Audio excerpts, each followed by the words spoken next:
Good morning, everyone. My name is Mighty Stream. I'm going to do your September the 20th spiritual principle a day in a meditation.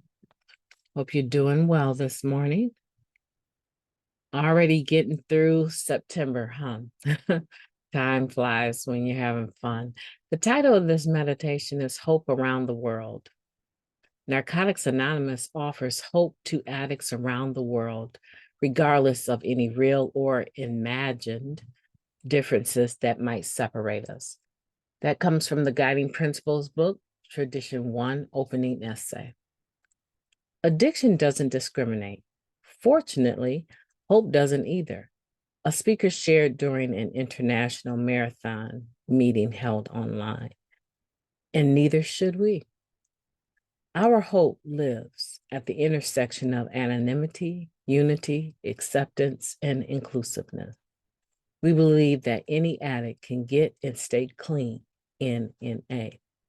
No matter who we are, what we've done, where we live, or any aspect of ourselves that on the surface would seem to separate us. To help us feel like we belong, we encourage each other to look for the similarities, not the differences, to focus on the message, not the messenger. We strive to bring this openness to visitors to our home group, into meetings and NA events. We're lucky enough to attend in unfamiliar settings with unfamiliar setups in other areas, in other countries, and in other languages. The universality of hope in our program and our message doesn't diminish the fact that there are differences among us, real ones. As important as it is for us to take responsibility to see past our own differences, we have perhaps an even greater responsibility to be inclusive of those who may have experiences or identities that depart from the group's majority. Actively including others assures a place for each of us and elevates hope for all of us in the rooms. To give hope to those who feel intimidated or unheard by the majority, some of us find it important to establish meetings that embrace a similarity of experience or identity. There's room for this diversity of hope's expression within NA. Autonomy also ensures that addicts are able to find each other in ways that are welcoming and safe, and acknowledge and honor the similarities inherent within our differences. NA's message of hope is heard around the world. I am an integral part of this hope. Today, I strive to receive that message from whoever offers it and to take responsibility for carrying it to whoever needs it. Let's take a moment of silence followed by the we version of the Serenity Prayer. Moment of silence now, please.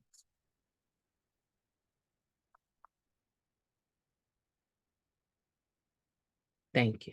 God, grant us the serenity to accept the things we cannot change, the courage to change the things that we can, and the wisdom to know the difference. Just for today, please and thank you. Hope around the world. The differences within Narcotics Anonymous and the way that we're able to embrace those differences with each other, the spirit of inclusivity that we express with each other, I really believe is the thing that sets us apart from other organizations, other visions, other things that people might do to help themselves or help others improve in certain areas of their lives. The inclusivity piece of 12-step programs of any kind of help group is that if you can identify more than you can focus on the differences, you're welcome. If there's within a group of humanity a subgroup of all the people that have blonde hair, but not blonde hair and blue eyes, blonde hair and black colored eyes. That's a subgroup that has set itself aside and said, we need to make sure that we understand that we deserve to be here as much as anyone else. But if you need some encouragement, we have this group set aside for Wednesdays at 2:00 that you can come and meet all of the blonde hair, black eyed people in the world that have the same similarities as you, right?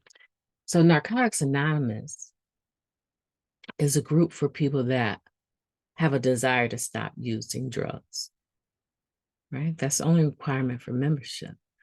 However, within the worldwide group of Narcotics Anonymous, we obviously know that there are some differences.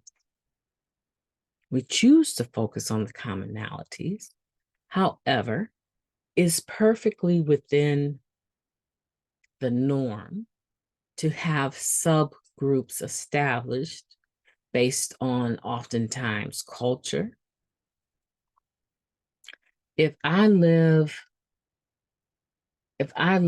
in a certain area and it is predominantly people of color, then common sense would say those meetings within that area will be predominantly people of color.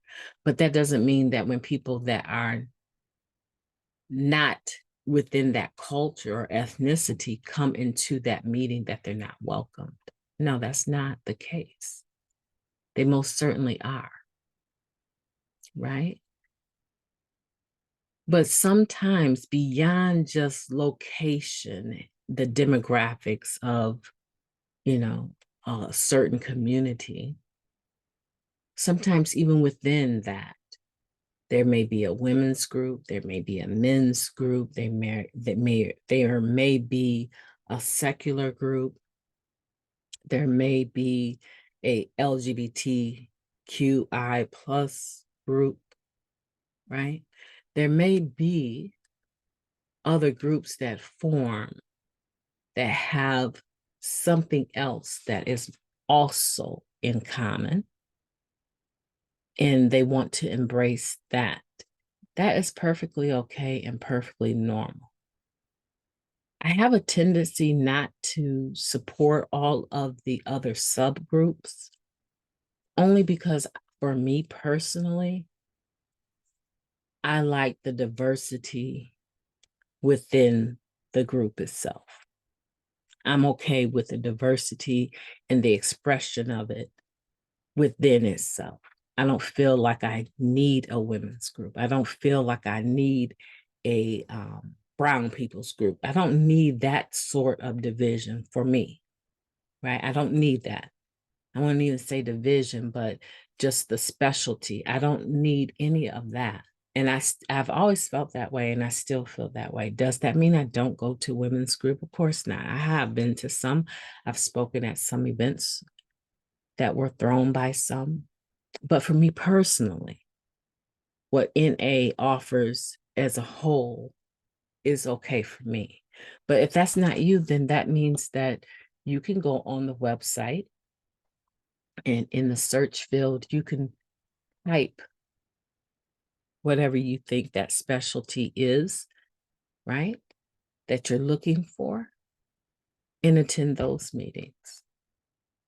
This is a place where the base is broad enough for every expression of the addict, the recovering addict. It truly is. Hope around the world. My name is Maddie Stream. I've enjoyed talking to you. Have a beautiful day on purpose.